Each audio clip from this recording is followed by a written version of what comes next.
আজকের এই দিনের সকল যুদ্ধাহত যারা মুক্তিযোদ্ধা আছে এই প্রজন্মের, তাদের আশুরোগ মুক্তি কামনা করছি। এগিয়ে নিয়ে যাব গণতন্ত্রের মাধ্যমে, যে বাংলাদেশে থাকবে সমস্ত মানুষের স্বাধীনতা, সমস্ত মানুষের সম অধিকারের বাংলাদেশ।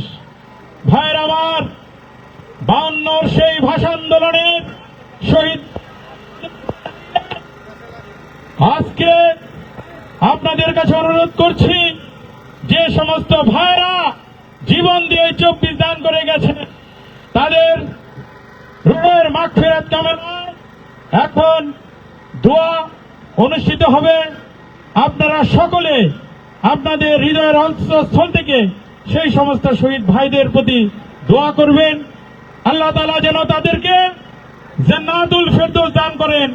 আল্লাহ তাআলা যেন তাদের এবং আমরা জানি যে আশা আকাঙ্ক্ষা নিয়ে তারা জীবন দিয়ে গেছেন তার প্রতিদান দিতে পারি, জড়িত না হয়, সেই জন্য সবার কাছে দোয়া কামনা করে আজকের এই দিনের সকল যুদ্ধাহত যারা মুক্তিযোদ্ধা আছে এই প্রজন্মের, তাদের আশুরোগ মুক্তি কামনা করছি।